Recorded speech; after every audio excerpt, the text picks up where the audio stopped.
So, Darrin, I've got a question for you. How much time are you going to give yourself to watch wrestling July 12th, the weekend of All In? I was trying to do the math. I was trying to do the trig, the geometry regarding the amount of total hours of wrestling that is potentially available that weekend. So we'll have the ROH show that Friday, which I don't think a lot of people. I'll go. So that's 3 hours right there. Typically 3.5 hours for the ROH show. Mm-hmm. You have All In that Saturday. Let's just say 4.5 hours, give or take. So you're 7.5 hours of wrestling right there. You have apparently now Great American Bash on that Saturday afternoon. So that's NXT. NXT varies. It's usually anywhere from about 2.5 to 3 hours, right? Give or take. So let's go over here. So we'll say 3. So our 7.5 plus another 3. We're already close to 11 hours there. Right.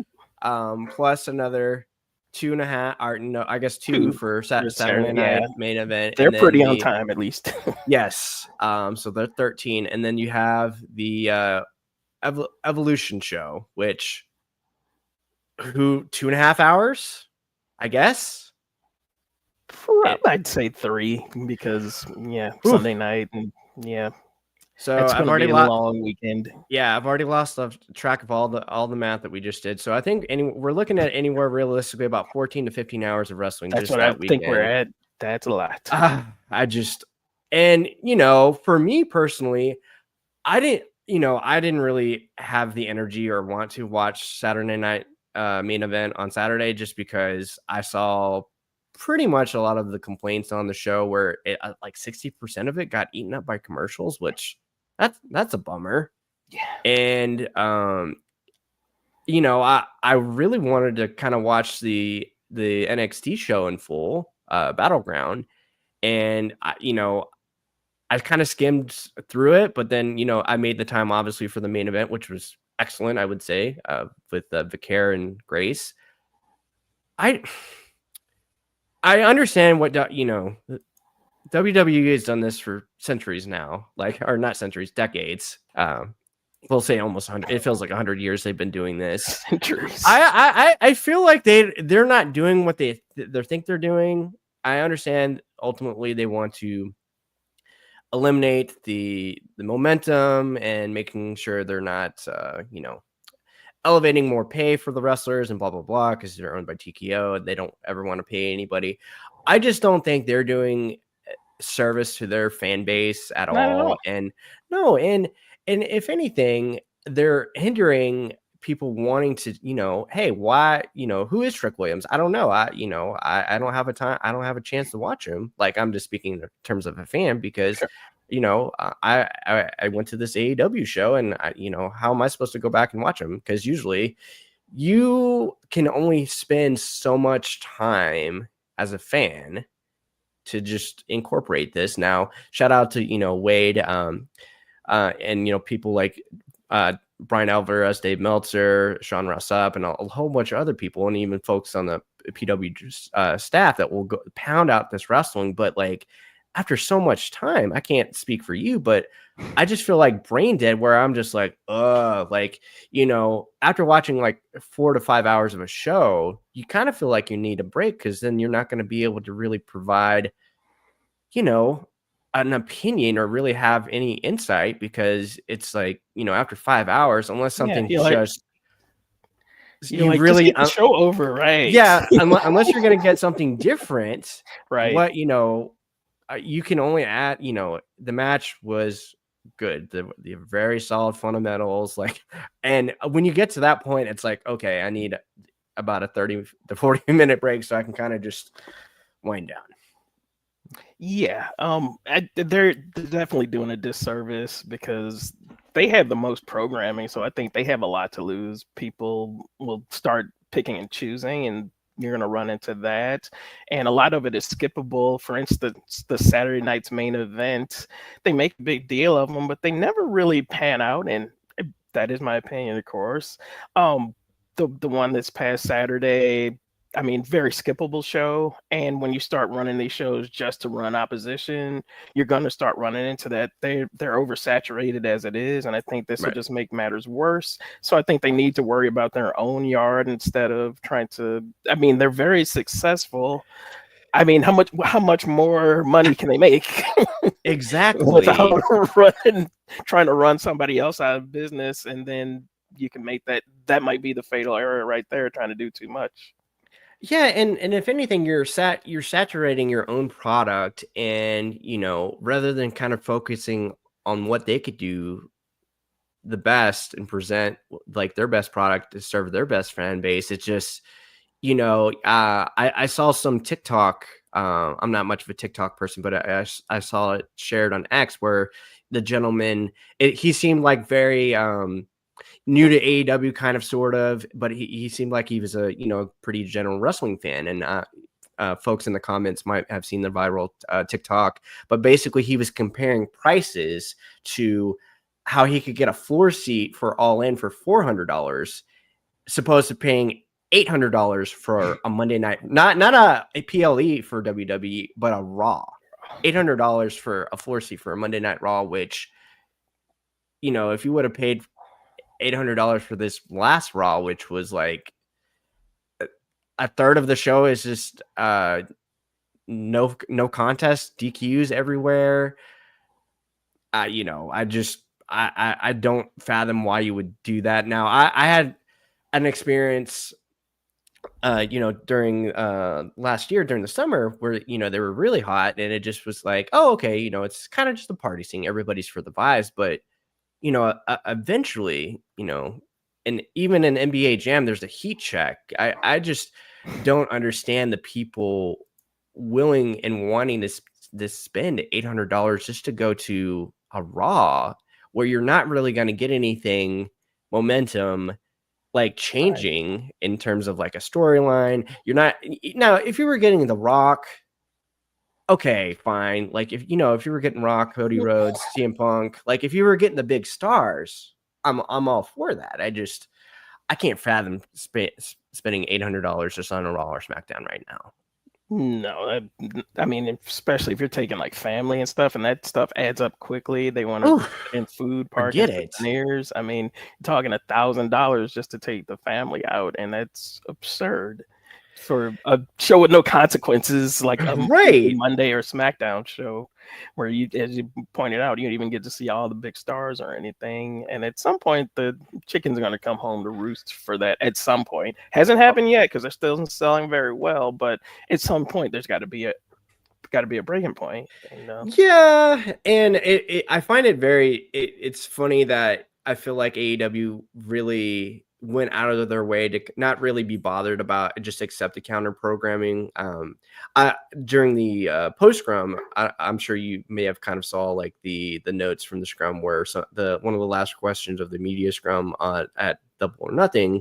The gentleman asked Tony what he thought about counter programming, and he actually provided a very thoughtful he kind of grinned a little bit and kind of did a shoulder shrug, and he said, it's the most counter programming since Jim Crockett promotion. So it's just like he kind of knows it's kind of the deal right now.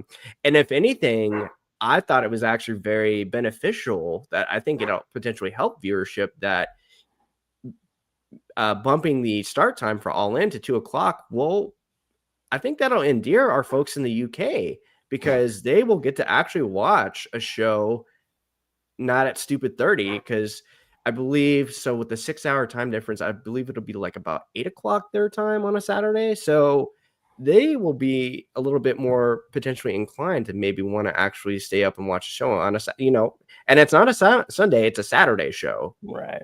So it So might inadvertently help things, but yeah. they're on the road to All In with tonight's show. So that was what did you think about the show overall tonight?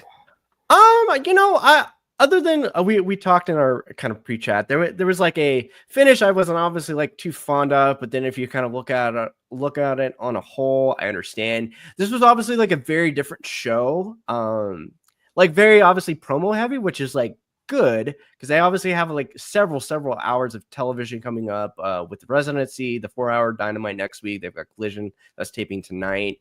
I still, as far as like a follow-up show, probably, it was very good. I don't know if it was like the best one ever, but I think this was a good table setting show to follow up because, Fallout, that's usually like a good kind of term or lingo to use for like us when we're writing our reviews or doing podcasts. It's just like, what was the fallout? And, they did, obviously the theme of this entire show was to follow up on the Owen Hart, Cup winners. And I think they did a very good job with that. And I similar to how they did the pay-per-view, I enjoyed how they bookended the show with, did this flipped it, like you had mentioned in our pre-chat.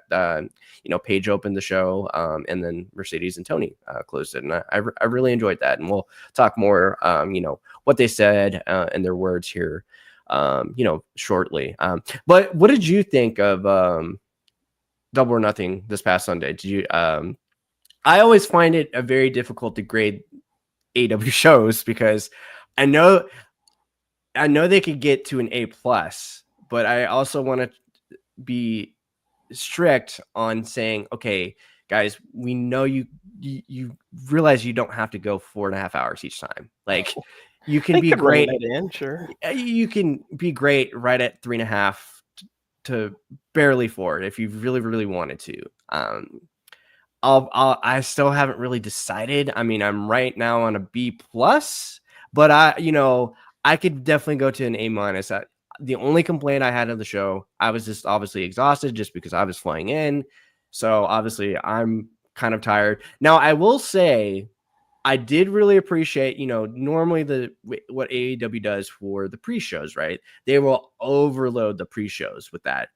I did enjoy how they basically they only put 2 matches on the card for the pre-show. The women's tag match with Harley Cameron and Anna Jay versus Megan Bayne and Penelope Ford, which set up the no DQ match that they had on Dynamite tonight. And also the big, it was like a big hot, it was, who was it? It's like AR Fox. The 6-man. Yeah, the 6-man. It was fun.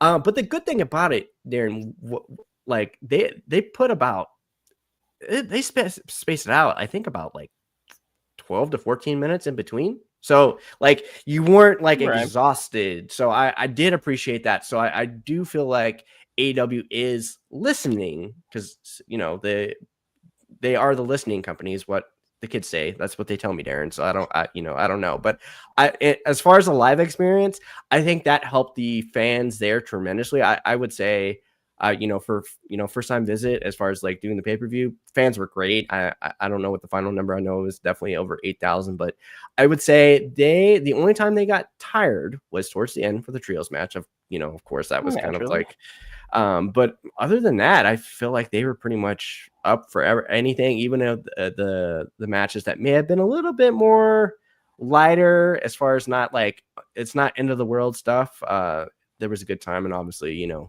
Anarchy in the arena was, its own experience. I would certainly recommend folks to kind of experience that if they can.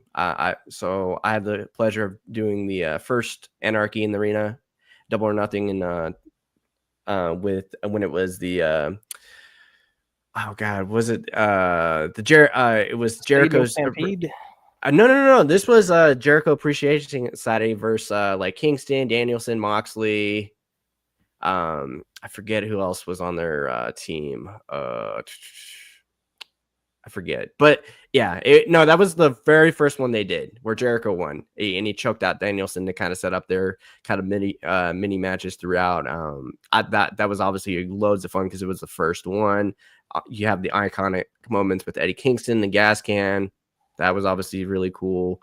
I would lean towards maybe this one being my favorite. I think of out of the 4, seeing everybody kind of jump up and down with Drowning Pool, it was great. I did enjoy that. The match was like 35 minutes or whatever it was, just flew by. like didn't understand. Like I don't understand. You lose concept of time and space when you're watching these things. It's such a blast, and I just appreciate. I loved actually the women added to the match. I think they added like an additional flair, and everything. I loved the founding fathers gimmick. Swear's Predator stuff was cool. Very funny that Kenny Omega of all people, he's Captain American, America the Canadian, which is I found that very entertaining. But definitely the MVP of the match for me, I think, was Powerhouse Hobbs. I think he just I was just very just blown away on how incredible he looked. He looked like a monster. He kind of reevaluated and reassessed my mind and just was like, whoa, we have to put you kind of like in the kind of upper tier picture, because he just looked like $1 million. Yeah, and I like that they carried over that momentum to tonight when they faced the Frat House, and they kind of featured them. Frat House hasn't been on a lot; they've been on ROH, and this is my first chance seeing them in an extended match. And I hated them on site, which was the match we were supposed to have, and I thought they did good for their role. And I like that they're continuing to push the ops and feature them like this to give them kind of a squash win. I'm not sure who their next opponent is going to be, but I'm intrigued to see where that's going. But that's a team that could get some momentum and people could start getting behind them. And you want to take advantage of that momentum they had from the match at Double or Nothing. And they really did that tonight by featuring them. So I was very happy we're on that course, and put those 6-man titles back, the trios titles back in the forefront, and make them people want to compete for them. So I think they're on a good road to doing that. Yeah, I completely agree. And let's go ahead and introduce ourselves. This is the Wade Keller Pro Wrestling post show for AEW Dynamite. Wade will be providing a write-up later tonight. He's actually enjoying basketball with his mom tonight. So glad he could do that.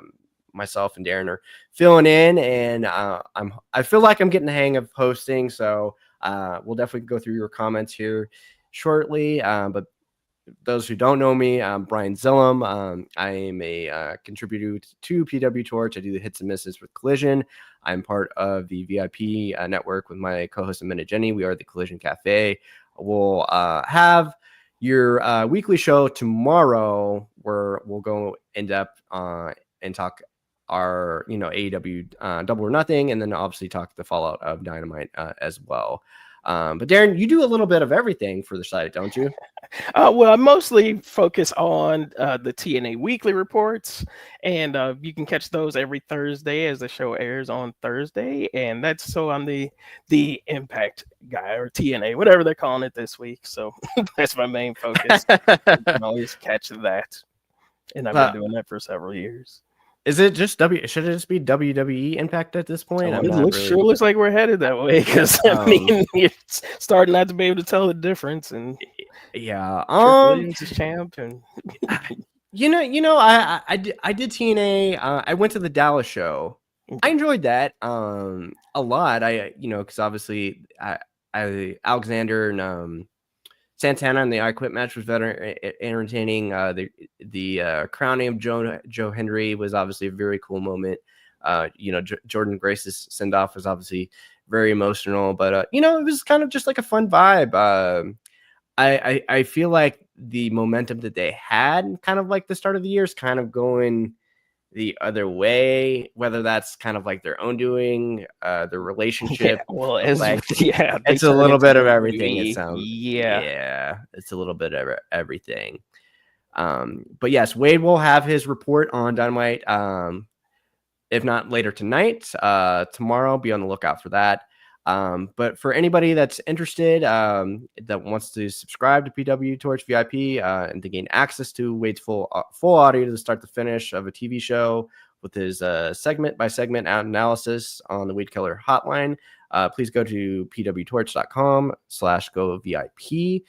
And if you want to ever join the Wade Keller show on YouTube every Monday, Wednesday night, and Friday night, covering Raw, Dynamite, and SmackDown, please be sure to give us hit the subscribe button on YouTube. Give us a like, thumbs up. That really helps us out a lot. And if you do want to ever view a written report, you can do so on PWTorch.com.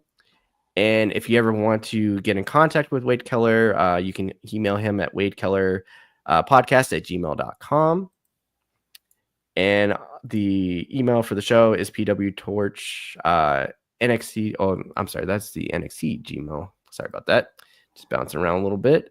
But we'll start going through your guys' comments right now to kind of catch up before me and Darrin really dive in. It's been a long time. I've shouted yes on an episode of Dynamite. Great mix of matches, solid video packages. Man, I love wrestling. Yeah, I mean, Darrin, I think this was a pretty good balanced show. I know earlier today, Fightful Select, I believe Sean Rossap said, they were going to, AEW was going to kind of announce matches gradually because we were still kind of waiting on the statuses of everybody. There could be potentially a concussion with one of the Bucks. And obviously we were still waiting on to hear about everybody else, but good to see, obviously Moxley, Willow, majority of the Death Riders were able to kind of come up on the other side of AOK. And obviously we saw Swerve and, so many others earlier tonight. Yeah, it was a relief to see them. Didn't see Omega, and that might be just because they're saving him for next week because he has the title defense. So I can understand that. But so hopefully he's okay. But it did seem like a lot of the people that I was concerned about. Obviously, we didn't see the Bucks, but they seem to be unscathed, so that's good. Although we might have had a couple of new injuries tonight with the women's tag team match and Josh Alexander. Maybe Adam Cole. I don't know if they were selling. Yeah, who knows? Brutal spots there. Yeah, these women, no DQ street fights. They definitely have lore at this point because, like, if you go down the mat, I think like almost every one of them they've had somebody bleed at one point. Because if you look through the history of all of them, I think of all the matches, Willow and Stat versus Diamante and Mercedes. Let's see, there was let's see here, Anna Jay and Ty Conti versus Penelope Ford and the Bunny. I think that was like one of the original ones. That was the one where WWE was trying to say. I don't think that was the origin of Blood and Guts, but I know WWE kind of like planted the story saying, ugh, like, look at all this score on this other program. Who needs that? And it was kind of funny. Right. D. Klein said that women's match was scary to watch. I wouldn't say scary. I think they kind of worked at a fast pace because they knew they kind of didn't really have all day to kind of get their stuff in. I liked how fast they started. And, obviously the unfortunate circumstance with potentially Harley Cameron breaking her nose.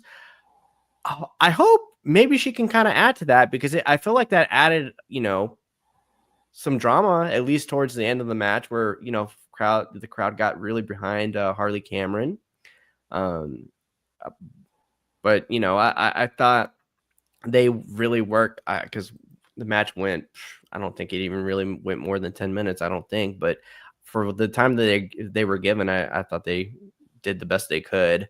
I did enjoy Taz complaining to the fans, like, these guys are killing themselves with all kinds of weapons, and you people want tables. Just Taz is very good. Yeah, he added a lot to that as well. But yeah, I'm surprised that they had the no disqualification stipulation already, just based on what happened Sunday. And I wondered if there was going somewhere, or someone else was coming out. So I was a little surprised at the result, but just having Megan Bayne and Penelope Ford just win it outright and going over pretty strong, I would say. So when I saw Anna Jay walking off, and it made me wonder if she's going to split off from Harley, or if that was just maybe she was really hurt. But I did notice that at the end. So I don't think we've seen the end of this just yet. Although once you have your no DQ match, I mean, where's there to go? So we'll see about that. And then I guess, kind of, I don't know if they're doing this on purpose, but do you think they're going to try to bring in women's tag titles before All In? I don't know if it'll be before All In, but I think it's definitely happening. And maybe one of the signs was how they were dressed alike and had matching outfits, and maybe they're telling them to get ready for it because Penelope and Megan had on this similar color schemes, and so did Anna Jay and Harley Cameron. So Like that a I lot, think that's by actually. design, and that couldn't just be a coincidence. So I think we're gearing up for that, and I'm excited for that because I think you have a lot of the women competitors who are not in the main angles, Right. and this will give them something to do, something to focus on, and you got some pretty good teams up there. So I think you can utilize that division better, and those tag belts will absolutely help that. Do you feel comfortable with AEW introducing another women's mid card title? Do you feel comfortable where they will give this a tender love and care it needs, where this won't be kind of just a obligation, you know, like WWE does their mid card women's titles? That was kind of like I believe a couple weeks ago I had a conversation. I believe it was Josh. We kind of had a conversation about, have they earned the trust to do that yet? Just because now, to their credit, they did highlight how Cameron and um, Jay have been feuding with Ford and Bane for about a month now, dating back to Collision. So, that's, it's bare bones stuff. So you at least have to acknowledge that. I wonder, should we see a little bit more like consistency before it's like, okay, because at least on the pay-per-view side, you're getting at least 2 matches from the women's division at a minimum, which is good. They're getting time. I just feel like, okay, can we at least get a little bit Collision? They're pretty consistent, at least having 2 women's matches. I just, for me personally, like the ops squash match, which we'll get to, was fun, but could we have had something else on there? Could we have had, I like me some Queen Amanada. We don't really see her that much. I would just like to see more mid card feuds before I give them that full trust. It's like, okay, don't do it just because the fans are wish casting it. Do it because you feel like you can do it a service to like your fan base and obviously your performers. Right. Now, normally I wouldn't advocate for adding any titles whatsoever because they've got plenty, but this particular one, yes, I think there's a need for it, and I think that you can focus and showcase certain division better if you have that to focus on. So in this particular case, this isolated incident, yes, I would go ahead and bring those on. But with that said, you can get rid of one of the other belts. And it looks like, if you to believe the rumors, that they're going to combine the Okada and Omega titles. Mm-hmm. So that's one step in the right Last direction. belts, Also, yes. yes. So yes, I absolutely agree with less belts, but that's one I think that you need, and I think you can elevate some certain key people in there, like Sky Blue, who teams up with Julia Hart. Yeah, that's another one. Those are 2 people you really need to get up and running because you could potentially get a younger fan base from wrestlers like that. So they bring like unique demographics to the table. So I'd like to see people like that push more. Tag belts gives them a prime opportunity to do just that, if you're not going to have them wrestle for the TBS title or for the world title. So yeah. And Larry said, best Mercedes promo to date in AEW, playing off serious Tony Storm, was terrific.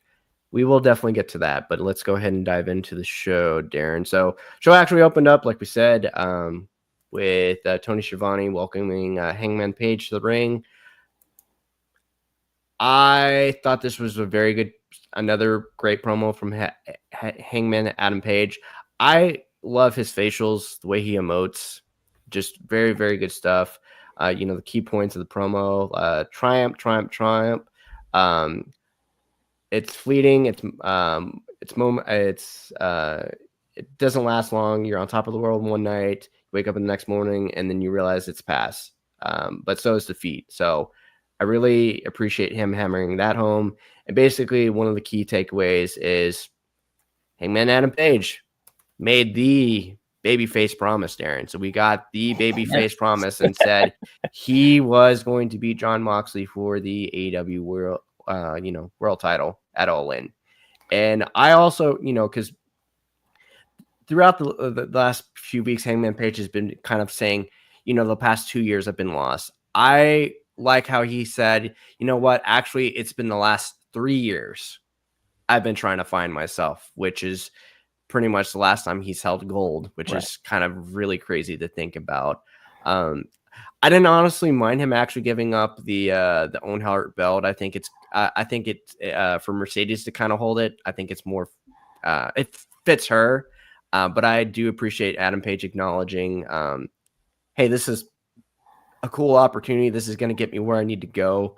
But Tony Schiavone, I'm going to give this to you, and there'll be a new champion next year, which I really liked. And that was kind of just the first part of this long, long in the terms of like AEW, because they don't normally do like a long promo segment like this. But do you want to kind of just go part by part, or you want to kind of just go? Okay, so we'll go our next bit here. So after Paige was talking, like you hear Swerve's music, and it's like, oh dang, okay. So that was very interesting. So I was very intrigued where they were going to go with this. So Swerve basically comes down and says, he kind of insinuated this could be his spot. He should be champion right now, and kind of played back the original return promo from the Young Bucks. And he was just like, what's up, man? And Paige called him a dumbass and said, if I was going to cost you the world title, I'd do it to your face.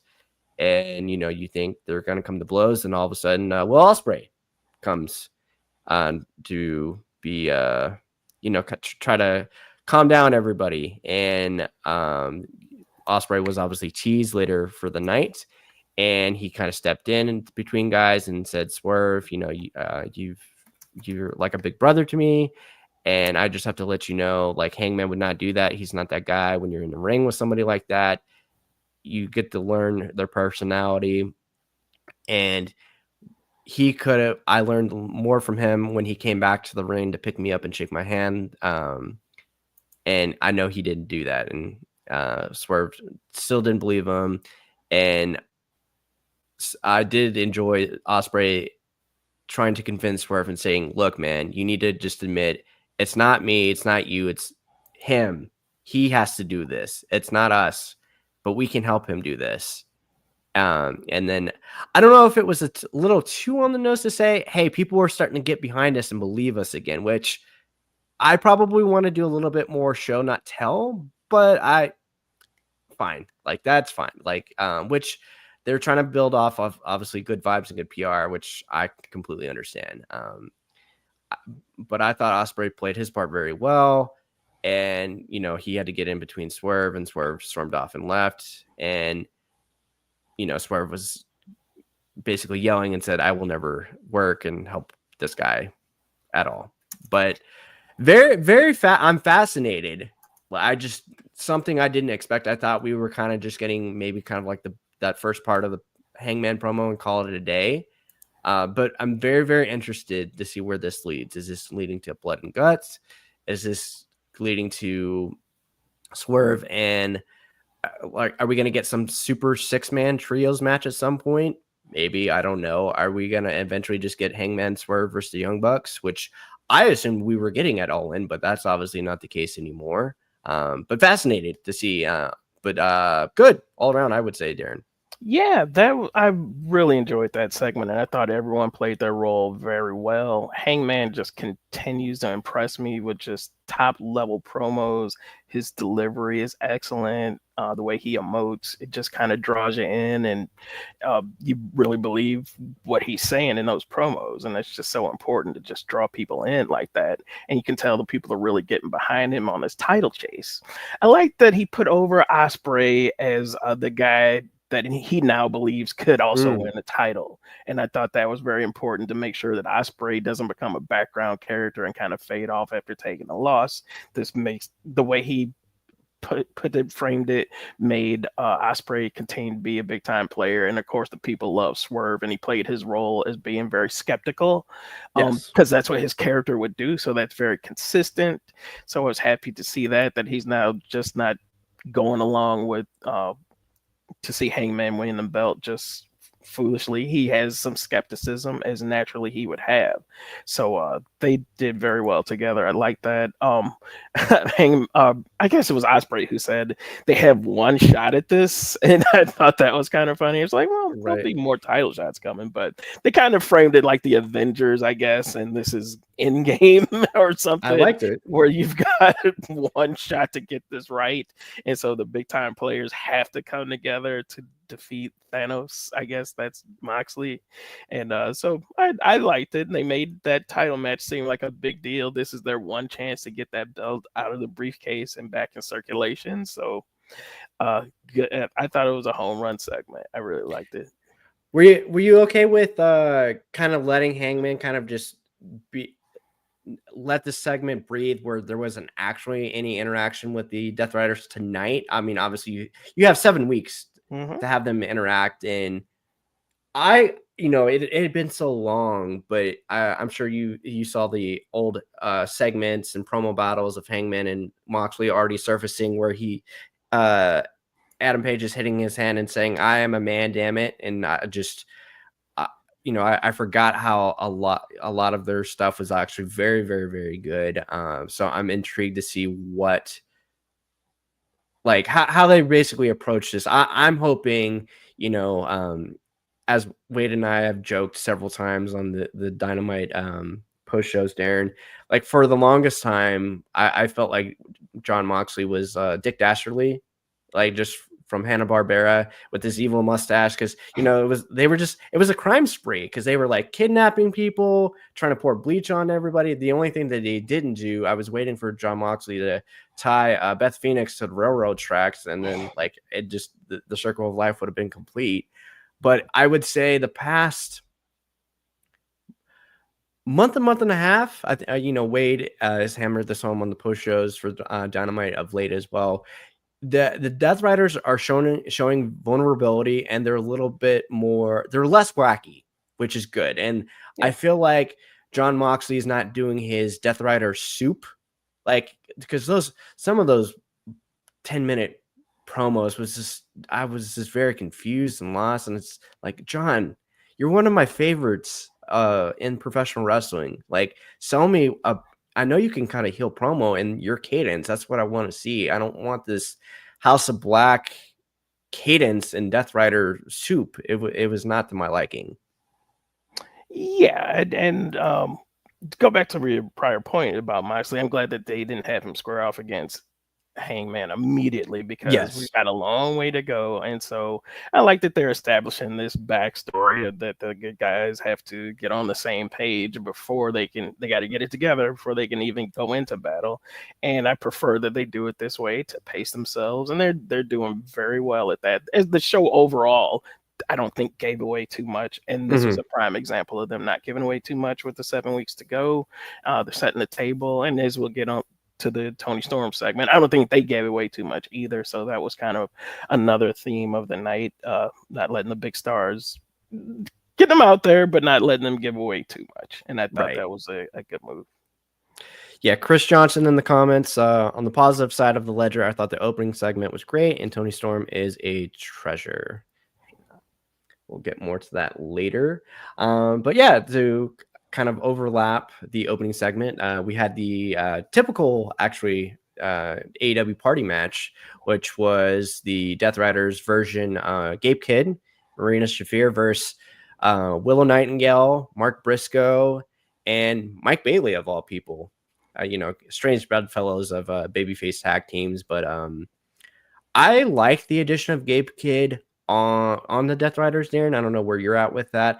I feel like Gabe adds an extra, I feel like he almost is like a straight man into the Death Rider silliness, where, I feel like if he's there, he's not going to like adhere to this like weird, oh God, what's the group in New Japan with Evil? what are they called? Oh my God, chat, help me out.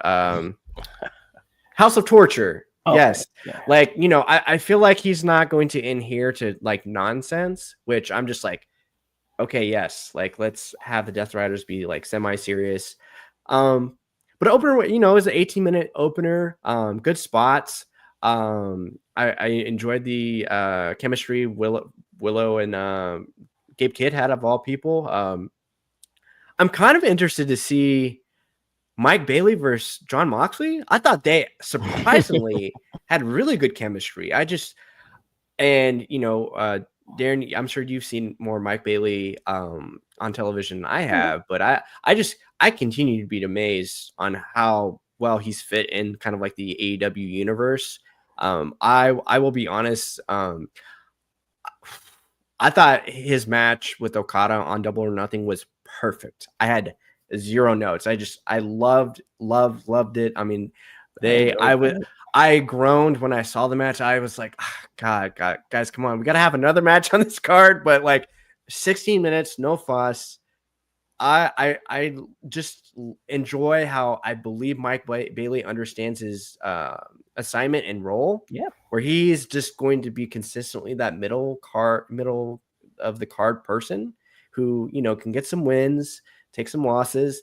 You know, maybe there's potential down the road with him and Kevin Knight as a tag team, but I just enjoy where he doesn't seem like a you know, he doesn't seem like a typical butthead when you bring in like the, you know, high T guy. Cause you know, wrestling, it's like, oh, you got to take, you know, politicking. He seems very, he adheres, I believe that BET, or BTE, like nerdiness.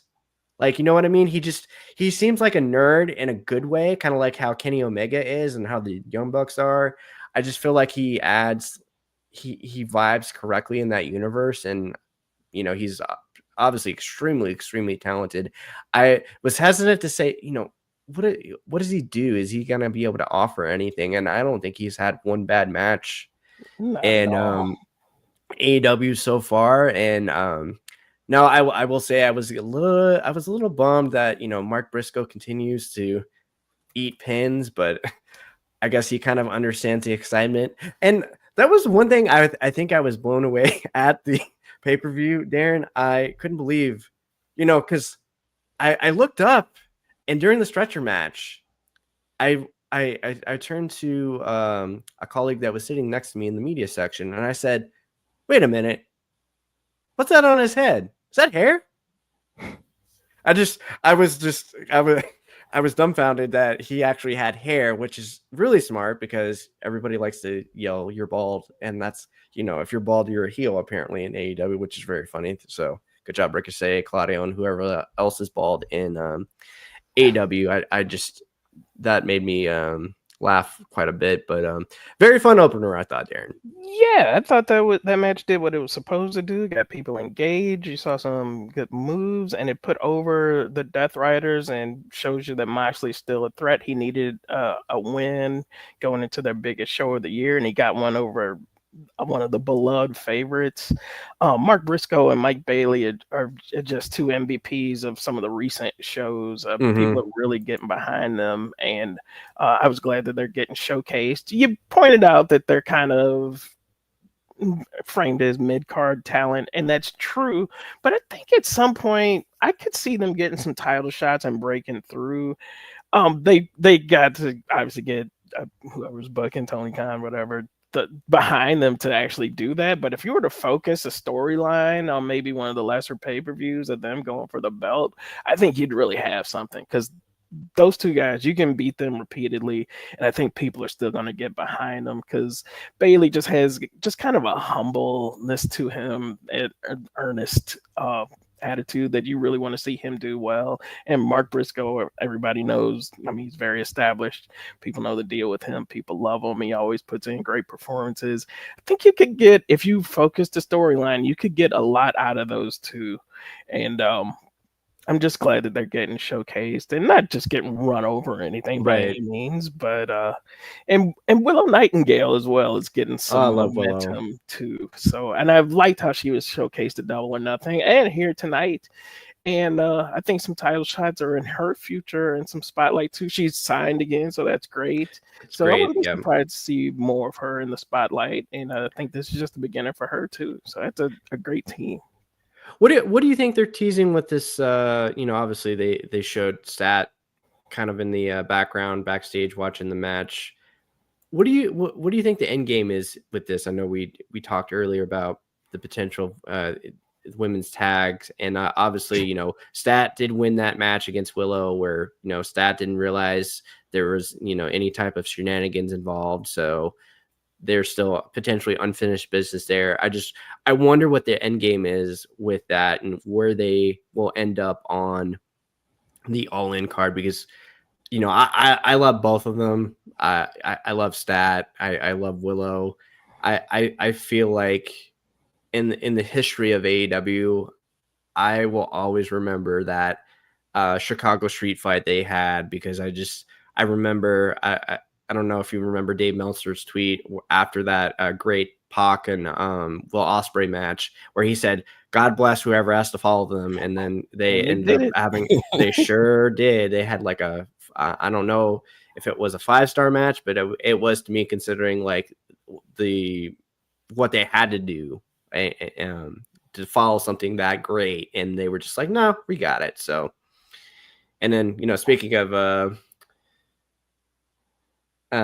Plunder and promo, Women's Chaos, that was our next match on the card. Do have to mention there was a brief promo with the Hurt Syndicates prior, basically kind of just putting over they've defended the title 5 times, and Max said while he's in the Hurt Syndicate, he will make sure he doesn't lose titles, and he'll do everything he can to win back the Triple B. Where are you at with the Hurt Syndicate storyline? That, to me, I feel like that's been universally praised. I know some people are kind of like reprehensive with the additional of MJF, just because sometimes it can kind of just go a different direction sometimes, and can kind of go off kilter. I feel like even people that aren't super crazy about AEW as far as like the in-ring or maybe like the stiffness, this has been something I've seen like universally praised like everywhere. Yeah, I think the segments have been entertaining, and I like the pacing of that storyline as well. But I'm also of the school of thought that I'm just sitting there waiting for, well, which side is going to turn against the other? When is that going to happen? And then it didn't happen in the last couple of weeks once he actually joined. So I'm not buying that he's part of the team. I'm still just kind of waiting for whatever it is that's going to happen between them, because I don't think that's the best use of MJF, because he's kind of like almost like a third wheel, and that's not where he shines. So I'm hopeful that this is leading to something. Now, if he wants to break out, and he mentioned going for the title, I don't think he's in the title picture just yet. So that's gonna be far off, at least a couple of months. So what does he do in the meantime? And I'm thinking it's a feud against the Hurt Syndicate. Yeah, I'm just not sold that he's actually part of the team yet. And I just like to get where this is going, so MJF can go back to a singles act and doing what he does best. But I will say this usage of him while he's out of the title picture for now is a good usage of him, just trying to get in. But I want to see what the master plan is, and I want him to get to that. Yeah, I think if I had to guess, I feel like the long game is potentially doing Bobby versus MJF at All In. Just because Bobby's he's a resident in the DFW area now. I think I've mentioned this to Wade, and even on the Collision Cafe. That's just a weird graphic. I kind of want to look at it, and you need range on the show, and I feel like MJF would do a good job stooging for Bobby Lashley. I do wonder eventually who beats them for the tag titles. Do you think? There's obviously some. I wish they would just really establish as a pure babyface team, because we're really heel heavy in the tag division right now. We're still in the process of rebuilding it. Obviously FTR, that's obviously option number one. You have the Crew, the Outrunners, who are not really at that level. You have potentially Alexander Takeshita as an option, which I enjoy. I'm Hopefully, intrigued but by that. yeah, hopefully Matthews comes back and he's healthy. Hounds of Hell, I feel like they haven't really gotten off their feet yet as I an can option. see maybe the Suns of Texas getting a rematch in You Texas. think? All in. I don't know if it's going that way, but I mean, if they were to promote it correctly, it could. I mean, you have like some kind of stipulation or something in Texas. Yeah, for that, I think that could work. Mm, maybe. I mean, I was got to put Dustin Rhodes in the card. He's a local Texan, so you got to get him on Mhm. there. So If no one I, else I stands out, that yeah, could work. I will say I was very sports entertained by their match on the card. Some people felt like they probably could have, that's a heavily booked story that they've built for the last several weeks on Dynamite. You knew they were going to be on the card. Would I'd rather them gone against the Crew and killed smaller guys? Yeah, probably. I think that was probably the way to go. You could have easily maybe done that 8 minutes, and part of me really would have wanted to see Lashley and Leo Rush interact, just because why not? Our second Yeah. match on the card was the women's no DQ match. Like we had mentioned earlier, but the all four women worked really hard. The matching gear was lovely touch like that. It appears Harley Cameron broke her nose on the steel steps after Bane kind of threw her against it. I was a little worried, especially when they weren't wanting to show replays at first, but they didn't. They did, and I was like, okay, she's okay. And God bless her if she did break her nose. I think she powered through it, and Yeah. my hope is maybe she can kind of like tell a story off this because there was obviously like this big concern after Harley Cameron lost the match against Mercedes, whether she was going to be a heavily featured woman on the show, and I feel like she's always kind of been there. I would probably want to see a little bit more seriousness in Harley Cameron, but I always just mention if you look at her cage match, look what I feel like she always outpunches her weight class in her matches, just because she's somebody that hasn't even had 80 matches in her cage match yet, something to that degree. So I feel like she gets a little bit better each time, and considering she's like so multifaceted, with her Very talents as far much. as singing, I always joke that at some point she's probably gonna just leave wrestling and be like a voiceover character at a Could Pixar movie happen. at some point, like just because I feel like she's so good. She can sing, she's very, very talented. But Yeah, that's Bane and somebody else they got to get up and running is her. yeah, but baby steps with her, and I feel like if you are going to put her on that level, she does have to be. I She has to be when you're going to be a TBS champion. You do have to be kind of like a certain level Sure. in regards to like in ring. So I feel like she's getting there, and as long as they kind of continue to kind of use her and develop her, I feel like she can definitely get there. But Bane and Ford winning with a DVD is very predictable, fine. I'm very happy that they've kept Megan Bain so heavily featured on the shows, because that was kind of like the big worry after she lost to Tony Storm. Because I was assuming, oh, okay, well maybe they'll run him back at Double or Nothing, but instead they've kind of like, they were just like, oh, okay, she can actually kick ass, so we're gonna kind of have her go on another side quest before we put her in a big match. Because I'm under the impression whenever she is in a title match next time, she's winning, because I really like her a lot. For anybody that's heard me, I just feel like she's got a lot of what you're looking for. I've said it before. I'll say it again. Megan Bain feels like that Jade Cargill void that AEW has been missing for a very long time. She just has presence. She has aura. I know all the kids like to say aura there, but for someone her size, she doesn't just feel like bigger people. I know that's challenging when you're big and powerful. It's hard to sell. She doesn't feel like she knows what she's doing, and she doesn't feel like I don't feel like I'm watching like an oaf in their work if you know what I mean. I'm not watching like this big lummox from WWE back from in 1995 like work a house show match. She can sell, she can emote, and I feel like she's getting better as far as just like doing the little things, just as far as to kind of highlight her character and her presence a little bit more each week. Yeah, she's continued to improve even since the time she's been at AEW. So that's a good sign as well. I'm really encouraged of how they've managed to keep her strong and keep her featured while she's not in the title picture. So the tag feud has helped her a lot. And they really book her to look strong, like when they were hitting her with the weapons and she wouldn't go down, which was getting ridiculous at one point. But, I mean, I get what they're trying to do. And so when she does get back in that title contention, I do agree that she might be the next person to win the big women's title. So yeah, they're doing a good job of featuring her. So props to them. For our YouTube watchers, if you can please like the show, comment below, and subscribe to our channel, we'd really appreciate it. And for all of our audio listeners, if you are listening, through Apple, Spotify, wherever you listen to your podcast, if you can give us a review, 5 stars, we'd really, really appreciate it.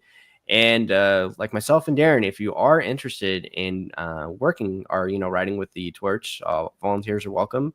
If you are interested in being a contributor with PWTorch.com, just shoot Wade an email, and he'll get you going and let you know what we have available on the website. So the email again for Wade is kellerwade@gmail.com, and that is kellerwade@gmail.com if you would like to be a volunteer contributor to the site. And we'll go ahead and look at the comments here. Sorry guys, I know. Let's see. Okay. Andrew says, for our audio listeners, that was the match of Double or Nothing Anarchy is trash as concept that needs to go away. I will push back on that a little bit, Andrew. I understand. I won't convince you that it's like art. If that's not your style or jam, you're probably not going to like it. I will just say don't have a narrow view, because there is a lot of work that goes into that, and no other promotion can do that. WWE, TNA, New Japan will not try to do that. I would not advise them to try to do that, because the amount of production, all the different camera views side to side, the chaos, I felt like that's something AEW is built to do, and that's kind of why they were created in a way. That's just my opinion. I have a more open-minded view. It's not just plunder. There is a lot of thought and artistry towards that match, even though it might not be for you. And honestly, you might want to just experience live, because when Drowning Pool played, I think seeing people jump up and down, I think that was probably like one of the coolest things I've ever seen at a wrestling event. I mean, I've been in Wembley Stadium. This is hard to rank, but it was really, really cool to see. So just food for thought. Let's see what else we got here. Let's see, going through our comments. All right, Andrew again. Ospreay and Hangman saved the show for me. Bailey and Okada, pleasant surprise. Ricochet and Briscoe are surprisingly fun. Tony and Mina killed the rest. Typical garbage. Now that is Andrew. Let's see. We got Zach. The frat house should never be on TV again. Well, I will say, that is actually our next match, which we kind of talked about. The Ops versus the frat house. Hey, they got a video package, and they were doing the work. They were doing the partying. So it leads me to believe they might be featured more, but in that role, it's fine. I mean, they're getting steamrolled, and that's their role to be disliked and for the fan favorites to run over. So I don't have a problem with that. It's not like they're being a push team or anything, or being pushed down people's throats or anything. So that's the role. Unlikable guys that get beat up. That's the essence of professional wrestling. Yeah, and it also helps the disgust and disdain Joe, Will, and Sabata had for all those geeks. It was very funny. Joe just like looked like somebody I'm trying to think of what his expression looked like. He looked like somebody that like you cut in line, like somebody just cut in line of Samoa Joe, and he kind of just like, that happens to me all the time in the grocery stores because I was in line and somebody went to the opposite way and the checkout, and it's like kind of right here, and he kind of just like waved me off. I'm just like, okay, fine, but I'm not Samoa Joe though, so it's it's fine. But they just look really annoyed and unmoved by these goobers, and it was like 3 minutes, and it was fine. No harm, no foul there. I was actually okay. So I saw, I don't know about you, Darren. I saw a little weird, like even through the chat, I've seen some discourse about this debut, and even online, I saw people saying, "Oh, what a burial!" Like not a good debut at all.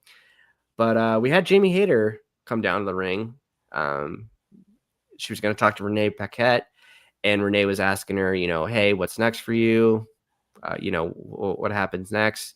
And all of a sudden the lights go out, and we've got a debut from Tekla, all people, the Toxic Spider. And basically she laid Jamie out, and she did kind of her, I guess, Bray Wyatt like spider pose, and except she did it kind of like super quick, which I was very impressed by. And I would have I wanted it to go maybe a little bit longer, but I saw different views, like even in the chat, and like I said online, Darren, that everybody's thought, oh, what a burial this is. And it's like, you guys, have y'all ever seen like a side quest on a debut before? Like, you remember when Cody Rhodes lost against Roman Reigns the first time, and like he was feuding with Brock Lesnar? Like, this stuff happens all the time. Like, and I saw people saying, oh, this was a new debut. Yeah, they were doing a little spider teases through the last weeks. That's fine. And, I don't know if this, the folks in El Paso was probably super familiar with Tekla.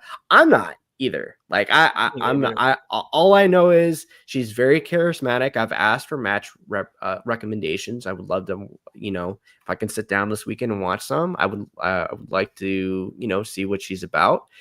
But from the brief showing that we had from Tekla, I thought she looked very good.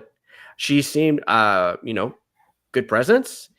She looked like a badass, and that's what they were trying to, portray through commentary. I did appreciate that. And if you really think about it, Jamie Hayter's been doing this for a while, ever since she's got back, because she, basically she kind of had the same stuff happen with Julia Hart. She kind of went through the same cadence with her as she, finished with Soraya, and then all of a sudden she started feuding with Julia Hart, and then obviously Billy Starks, and then going her way up to the Owen Hart Cup tournament and everything like that. So I was just very surprised and just demonstrative. Where what did you guys expect? This was kind of like a surprise debut as well. Yeah, and the AEW audience are a little bit more kind of in the know of Stardom folks and everything like that. So I like the segment. I like the debut. I like the direction because we know what's next for Jamie Hayter, because obviously she made a big deal out of it. I thought on the night, I'll be honest, Aaron, I thought Jamie Hayter was winning that match on Double or Nothing. I just thought stylistically it made so much sense for Jamie Hayter to wrestle Toni Storm with the history they have, but hopefully they can go back to it. But as far as this debut and segment, I liked it. Yeah, I liked it too. I would have preferred to see just a little more interaction, but I get it. You want to save A little bit more for later on. She did have really good presence. Again, I'm not really familiar with her, and I did see the teases, so we kind of knew this was coming. But and the fans didn't seem to. I'm not sure that they exactly knew who she was either. But I thought it was a good first impression. I'm intrigued to see where this is going. It left you want more, and Yeah. that's always a good thing. So, yeah, I'm intrigued, and I'm glad that Jamie Hayter isn't going off to nowhere. She has a focused feud, and I'm looking forward to it. Yeah, Ramen Noodle says, I was really hoping for another Monet Athena match at All In. I have no idea how they get Athena on the show now. You know that I'll agree with you, Ramen Noodle. That's where I thought that was the direction all the entire time. Just it made the most sense to me personally. I just thought that was the direction they were going. And I would hope Athena is on the show because she's from the area. She works really hard. She's been the ROH champion forever.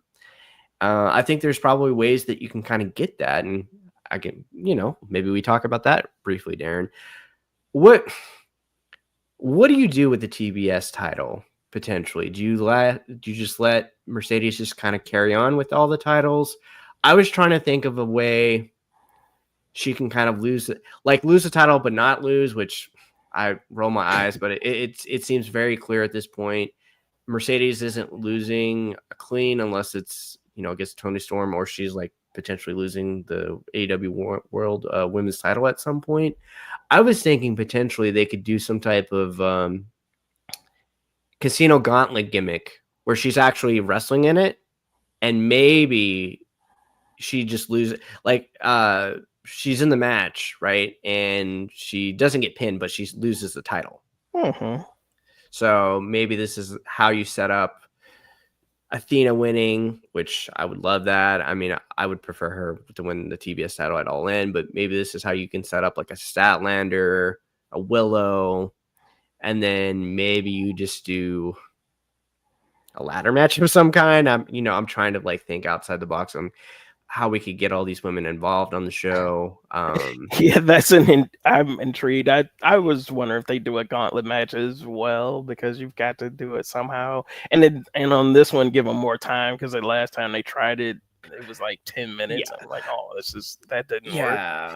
work. It wasn't ideal. So I mean, if they were hypothetically going to do a gauntlet match and All In, the winner gets the TBS title shot on Dynamite, that following something like that, sure. That's yeah. And it's time for Mercedes to lose it and reset her her path, or whatever you want to call it, because I think that will maybe make her character grow, that she wants to regain the title and give her something to do and see how she reacts to losing, that type of thing. So she could use a little bit of a reset here in like a month or two after she gets through the Tony Storm thing. Yeah, for me, I thought from day one when they announced the show, Darrin, especially when you saw the pictures of Swerve, Athena, and Mercedes together, and it's just like, okay, we already know one match on the card. It just, to me, it seemed to make sense. Now, maybe there's a chance, I wouldn't rule it out. I don't know how it would translate on the night. Maybe they do double duty Mercedes. Maybe she loses a title and then wins the other. I mean, I doubt it. Yeah, probably not. Not based on the verbiage they used tonight to close the show. Probably not. I'm trying to think. It's very clear that they're not going to pin Mercedes prior to this big match. So that's why. Should they? No, sure, no. But I'm thinking maybe they go like commercial free. The main event, it's the TBS title gauntlet match, Mercedes wrestling, but then she's in it. She doesn't lose per se, and then Willow or Stat win, and maybe you do some big ladder match at All In and just have a myriad of women available potentially. So that's an option. I was also thinking maybe there's a chance to do like a a women's stadium stampede just an option as well? I'm just, hey, Darren, I'm trying to do my part and get as many women on the show as I can. I mean, ideally, there's no reason why there shouldn't be 3 women's matches on the card, but with Mercedes Right. holding the TBS title, that does make it a little bit more difficult. God forbid if you want to have a women's mid-card title or mid-card feud just kind of finish up on the card. I definitely don't hate that. Maybe that's how Tekla and Jamie Hayter get involved. I mean, I feel like Jamie Hayter's done enough to be on this card. She should. Definitely. Yeah, so I don't know. We'll see. I just got 7 weeks to kind of figure it out and shuffle it out, but we'll see. Let's see. After the Tekla match, so we had a TNT title match. Ended a DQ. Kyle Fletcher, Adam Cole. I know there was like concerns about Cole. I haven't obviously checked socials. I haven't really seen anything indefinite where I've seen anybody report any injuries yet. Hopefully everybody's well. I would assume Cole is okay because there was that post-match brawl he had with Kyle Fletcher in the back. So hopefully he's okay. I thought the match actually was getting kind of good. Kyle Fletcher, I mean, whew, man, Definitely. I don't know where you're at with Kyle Fletcher, man. He is one of those guys now. It's in the rotation where he's almost impossible to keep off a pay-per-view now. He's just like, well, damn, where do we put Kyle Fletcher on this card? Because this guy is just, he's just improved so much the last, I would say, 2 or 3 years. I'm really impressed on, because if you think about his arc, he was just kind of like the skinny, tall guy in the tag team, and God bless him, his partner kept on getting hurt, and he decided to make the best of it, and he was a guy who used Collision, I think, to his benefit quite a bit, because he was wrestling guys like Danielson, I think Hangman in there, Ospreay, obviously, and he's just continued to get better. He's obviously improved with his physique. He's got size. He's got the look now. I feel like his ability to stooge yet and then kind of look like a psychopath at the same time that's kind of like a very underrated ability. But I think he's got a very good assortment of skills, and it'll be interesting to see how this could potentially transfer over if he does go babyface eventually. But kind of a little bummed that it goes DQ. But then I thought about it in our pre-chat. I think obviously Tony Khan's going to give him a big moment at All In. I think he probably wins the title there at some point to kind of give him a big coordination. And I my hope, Darren, is can Kyle Fletcher restore the feeling in the TNT title that was so prestiged back in the day? I could see them going that way, and he could kind of do the weekly title defense thing. I think he's perfectly made for that, and like he could elevate the title while elevating himself. But the match itself was going really well into the unfortunate DQ ending. I get it; they don't overdo it too often, so I mean, it's going to happen every once in a while, and that's fine. But yeah, they had a good match up until then. So they worked really well together. And Adam Cole kind of give you glimpses of why people are into him so much, and he's still over with the crowds. So I'm always glad to see that as well. But yeah, we haven't seen the end of this feud, and it's a long time to draw that out into All In, but it wouldn't surprise me. They got enough side characters where they can keep the momentum going, and if they give them a little more time and on that big stage, I think that they could pull off a really good match. And so I hope they head that direction. And then I could see Fletcher definitely winning the title at that point. And we've got Kyle in the comments. Brings up a good point. AEW could do a nice video package showcasing the history of Hangman's character in AEW. Like that. I'm sure. Now, I wish AEW would advertise that a lot more. I don't know if you've ever saw this, Darren, but they did kind of like a history of Tony Storm and Mariah May. I think it's still on their YouTube archives, kind of like when it first originated. I think they could probably do more of that on their Road 2s. Yeah. I mean, kind of, if anything else, or maybe rather than kind of like I don't want to say him a multi-man match that you might not remember, maybe kind of shoehorn maybe some of that in.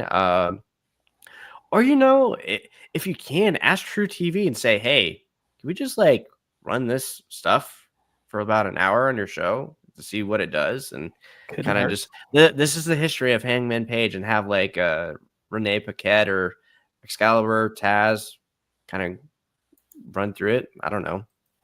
Could be something. Yeah. Could be something.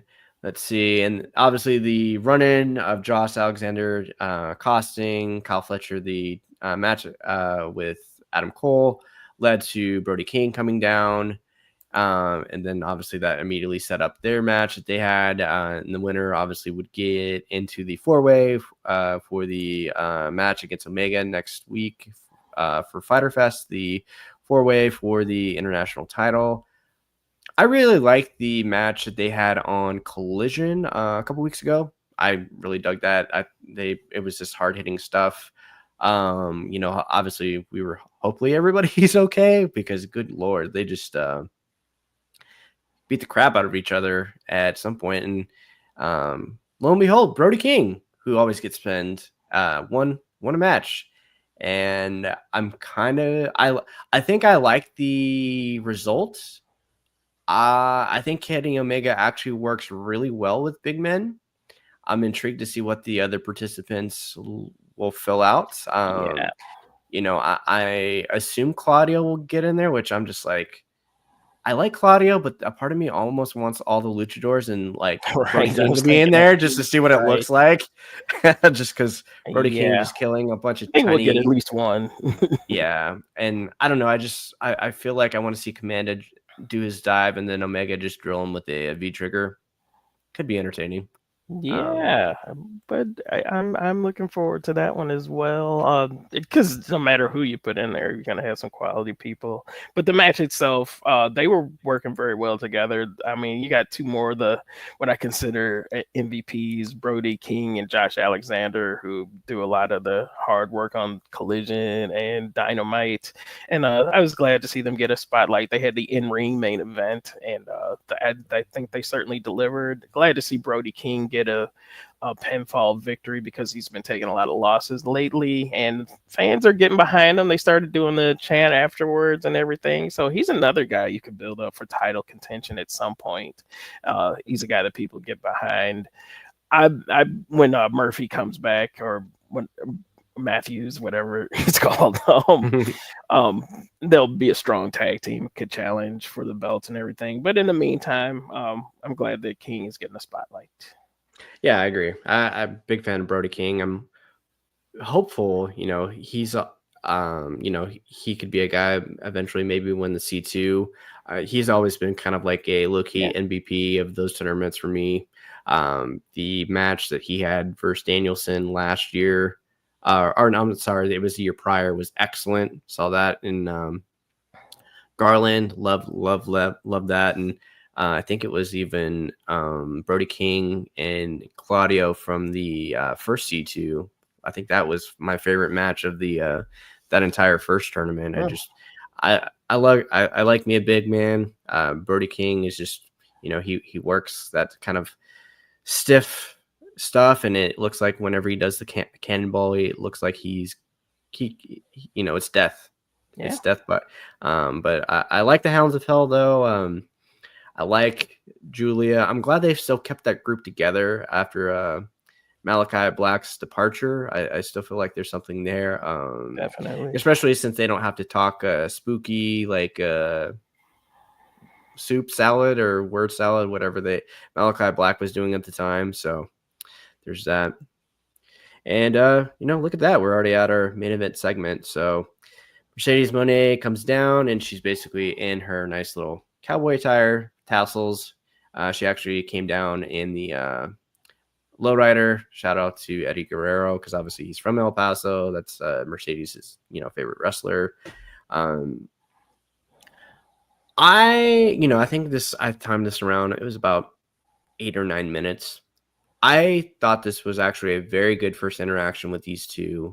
Darrin, because I see a lot of people who are not like maybe fans of Toni Storm. They think she's a little bit too silly, which, you know, I get it. I understand it. She's not necessarily your jam. That's fine.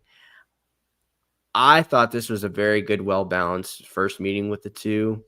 They were very serious. I thought they actually did a very good job. And I thought at one point, Mercedes it looked like she got a little bit emotional towards, it was kind of like in the middle. I think it's when the fans were chanting. I know she had referenced, she's a revolution, and which is, cute. I did enjoy how they kind of like basically kind of referenced how they both won flowers and they both had to leave and look where they are now. And then that the fans started to chant AEW, and that's when I feel like they both kind of like absorbed the moment, and it looked like Mercedes was getting emotional a little bit.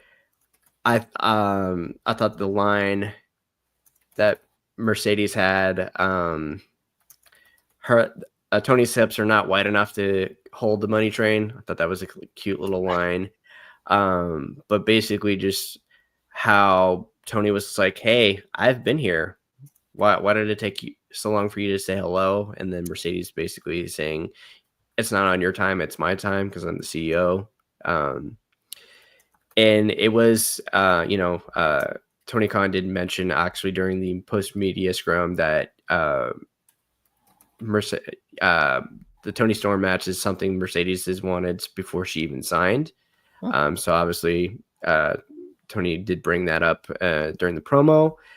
And let's see, typical standards from Mercedes. She said, "I'm the standard, I'm the conversation, I'm the blueprint, I'm the revolution, I'm the Beyonce of professional wrestling." And they kind of went into cadence on how much they've changed from when they met 10 years ago. And let's see, was there anything else? I'm so sorry, guys, I couldn't bring this up on my notes. Let's see, hips line. And somewhere Tony did mention basically she wants little girls to watch this match somewhere in the world and say, "Holy shit, these bitches are going crazy."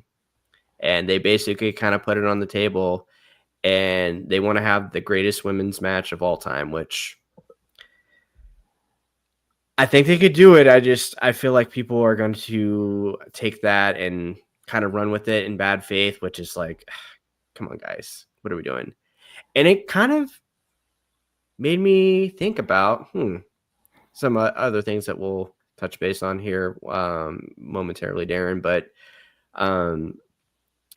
Tony basically finished the promo and said, "Mercedes, I sincerely believe you're the greatest of all time, but unfortunately for you, I happen to be timeless.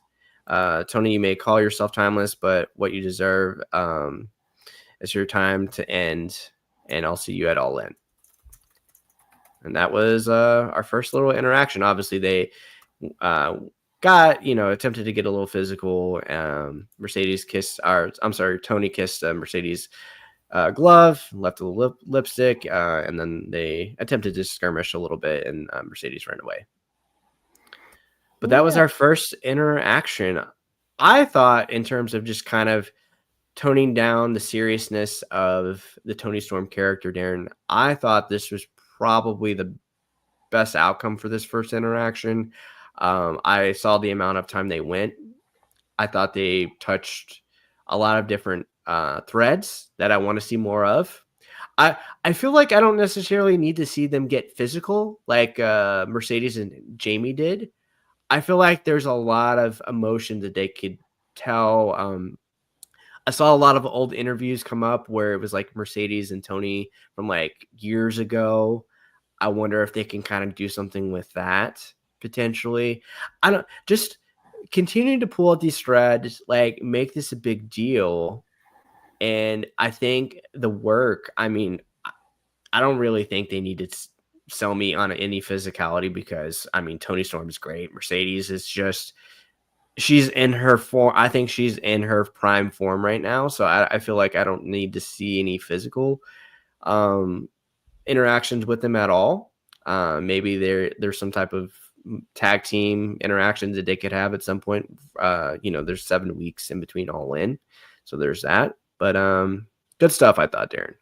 Yeah, I really enjoyed the segment. First of all, I like the positioning of putting that in the main event slot, so shows everybody this is a big deal, and AEW is taking it seriously. They might even say that for the main event. I wonder, maybe it will open the show. So I'm curious to where it's going to fall in the card itself.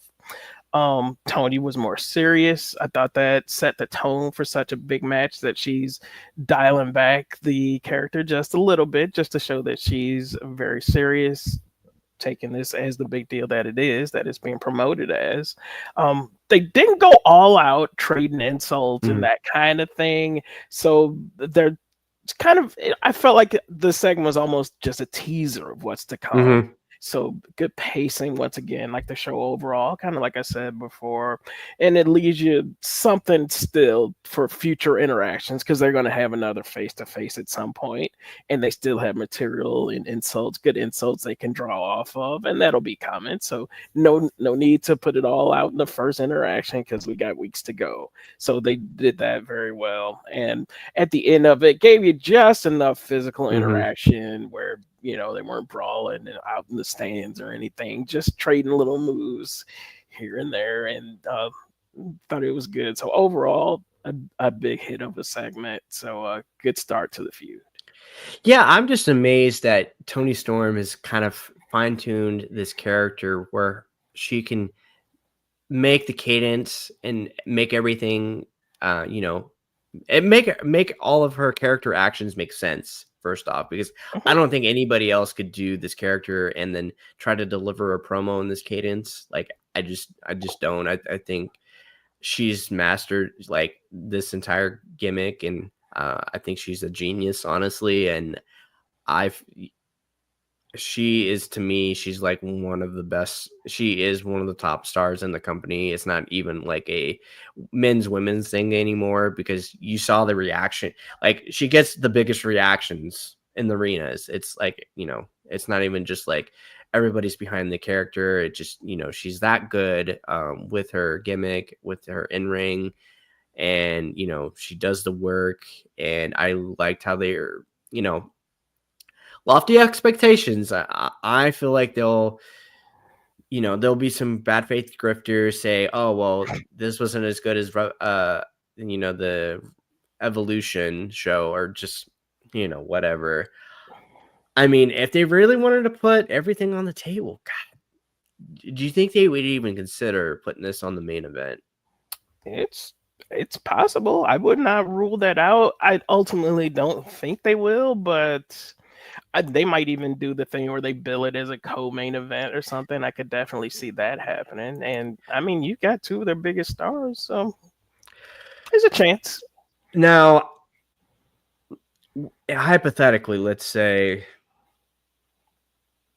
would they even consider opening All In with Hangman and Moxley? Would you even consider that? They've drawn out that title match so much. That's the one thing I don't think why they wouldn't headline with Tony against Mercedes, because they've made that the centerpiece of the show, and the history with Hangman, just the longevity of it all. So I can't see them opening it, because it's going to be tough to follow what's supposed to be that very emotional moment. So yeah. And now I will say the only thing about, I don't know if this is a good or bad thing, if Hangman and Moxley don't main event, it kind of almost gives you anxiety and anxiousness. It's like, oh my God, Moxley's going to retain this freaking title, isn't he? Just, they're going to drag this on until October whenever Darby comes back. I just like, Jesus Christ, don't even think about it. So, I mean, I think people are going to be anxious either way, and until it's actually, you hear the three, and Justin Roberts says new champion, and then we actually see the freaking belt out of the case. I think everybody's still going to be a little on edge. But I mean, you do feel better with the babyface promise, and God forbid they're not going to run through Swerve, Osprey, and Hangman.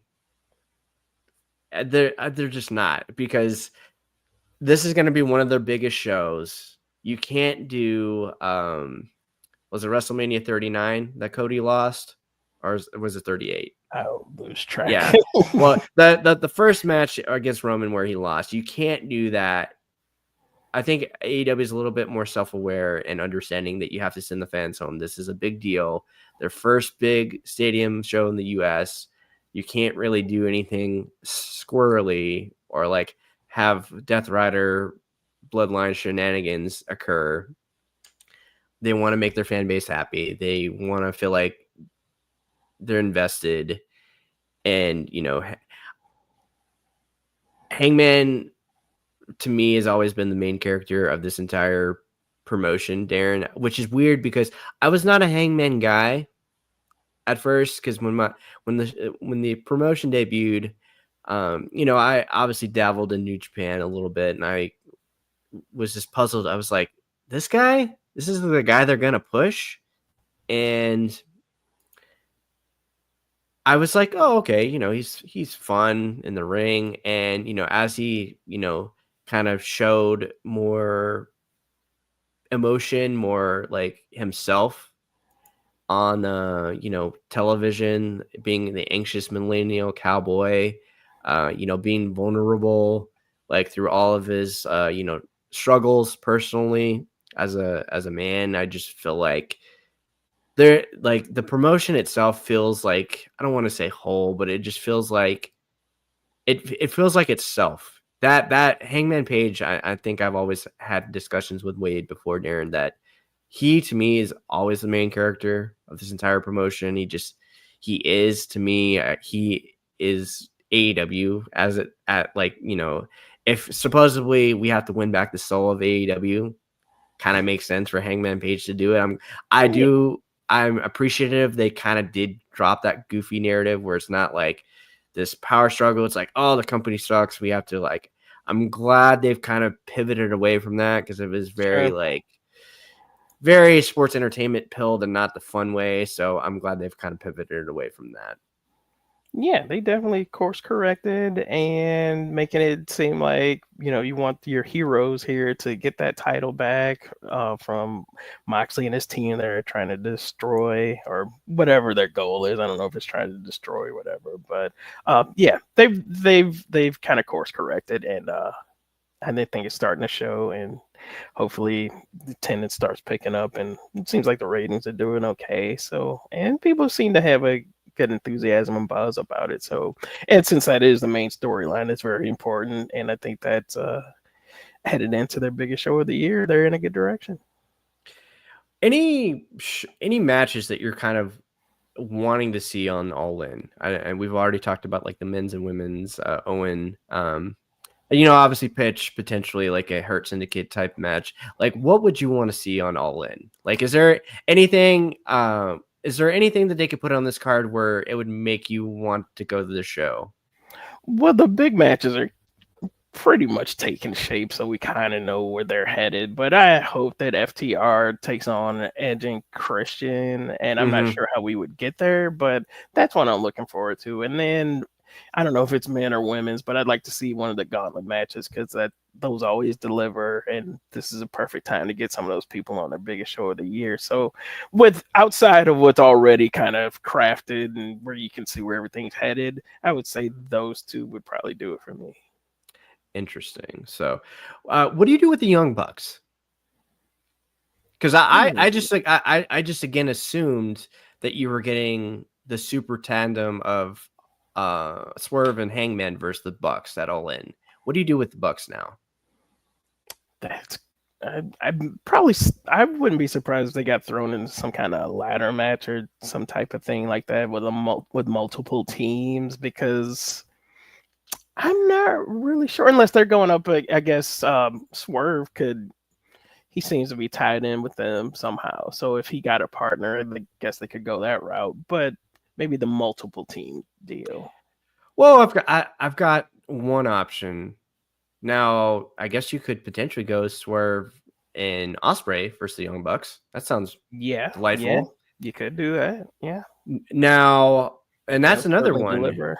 Yeah, that's another one. Osprey is another one. I don't know what you do with. Now, I don't know if there would be enough time for this to happen, but if the time allowed and he came back in one piece, I certainly don't hate the idea of Darby Allin and Osprey running it back. That could certainly work. Yeah, because You even have though need him to do something. Yeah, I mean, even though Darby just came back, I think to me, we always talk about this on the Collision Cafe, Darren. Darby Allin's like Teflon. He can lose and lose and lose. It doesn't matter. The crowd loves him just because he's a maniac. I like that idea for Osprey. If you kind of need him to something to do, keep him away from the Don Callis family. We need to kind of move on from that and give him a little something different. I mean, you could potentially. I mean, I wouldn't run MJF and Osprey again. It might be a little bit too soon for that, but I mean, obviously that's something that you could look at. Maybe that's how MJF makes his claim to get the next title shot from Hangman Page. Because they've got a lot of big shows after All In, Darren. That All Out show. The good thing is from All In to All Out, there's I believe almost 2 months in between the time frames. But that Canada show, that's a big arena. I think they have about 18,000 in there. So they're gonna have to really set up the show. Load it up. They can't just say, "Oh, this was our season finale." They kind of have to just, right. Wrestling. It would be nice if wrestling had an off season, but they're gonna really have to think about what they're gonna do with that show. To me, if I would definitely look at doing Ed Cope and Christian versus FTR for the tag titles at that Canada show. If you're gonna get some folks in there, because I think they could. They have not really sold the Canada market really well. I just think that would probably help. You're probably gonna get Jericho on that card, so there's that. That's fine, I guess. I was envisioning hypothetically if they really wanted to do something different. Now obviously Tony and Mercedes on All In does change things a little bit. I was hopeful that maybe they would consider doing the first ever women's match main event at All Out, just because I feel like whatever Hangman's doing at the time, I think they could probably say, not to say Hangman's not the big deal, but the AEW's shown the world title doesn't need a main event all the time because they've done it with the international and the TNT title before. And they have done so it. If you wanted to do something different, God bless it. I don't know who you could do. Did we even talk about who do you think wins between Mercedes and Tony? I don't think I even asked you, Darren. I'm sorry. I'm leaning towards Tony Storm to take that, probably, I think. And you can continue to elevate Tony and build around her, I think. I'm thinking that as well. I'm trying to think, what could Tony do after? Like, is there another big match? Because obviously this is the big match. And I'm thinking in my head, okay, like, is there a way to get Hayter ready by then where you could do Hayter and Tony Storm maybe for All Out? I'm trying to just think. Can do that. You could have the Megan Bayne rematch. So there's certainly people.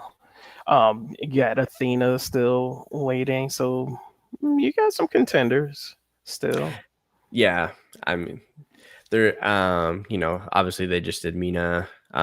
You've got. I would not even involve them for a while. I mean, there's like this the specter of Mariah May. Is she staying? Is she going? You know, I don't know. Do you like Mariah May? Like, if she hypothetically does stay in AEW, like, where do you see her? Like, what? I feel like her work with Tony was so good.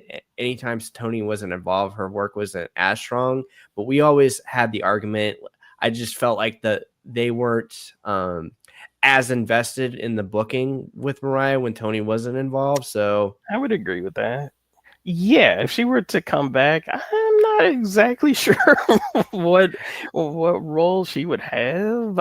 She's already done the world title thing, and that was a hit and miss. As you'd said, they kind of didn't seem to have as much interest when she wasn't involved with Tony. But I mean, I think she's just superstar, so they would definitely find something for her. But maybe do a babyface turn or something. They would definitely find something for her. Nothing just screams at me about what that would be though. But yeah, she could certainly still be a very important part for AEW if she were to return. But it seems like they've kind of moved on at this point. yeah, I mean, if she comes back, I mean, that's one that she could, who knows? It would be interesting that she like maybe you drop her in on a feud with Jamie Hayter or Stat or Willow. I mean, obviously she's had a couple matches with Willow already. Her and Hayter sounds interesting. I'd be definitely into that if that's the case. But yeah, I'm leaning towards Tony, but then a part of me is like, God, do they just want to just give Mercedes everything? Possibility too. Yeah, just because I feel like almost Tony Storm and herself, I feel like she's almost Teflon at this point because she's she's a top star. She's made. She can kind of do everything and anything at this point. So I don't know. Maybe there's like a possibility. Maybe Tony wins, and then maybe they step it up, do 2 out of 3 falls or something like that down the road. You can always prolong the feud, definitely. Yeah, interesting. So, as we're kind of wrapping up, I'm getting the good suspicion. Maybe I'm incorrect. I feel we're not getting the traditional blood and guts match. I don't really see that laid out so far, which is a good thing because I feel like they really haven't. I mean, I personally would love to see that on pay-per-view. It would translate better on pay-per-view, quite honestly. That's where I would want to see it. It just, with the commercial breaks gobbling up, it kind of just doesn't really hit the same. And we pitched this on the Collision Cafe weeks ago, Darren. If there was a possibility AEW was going to look at bringing in, some of the free agents that are, could be coming up in the next, couple months, we were pitching the idea of, especially after Moxley loses, you kind of retweak the Death Riders, and you've got Marina Shafir. Maybe you add a Shayna Baszler. Maybe you give old Rhonda a call, see if she wants to bring the band back together, and maybe check on Jessamine Duke.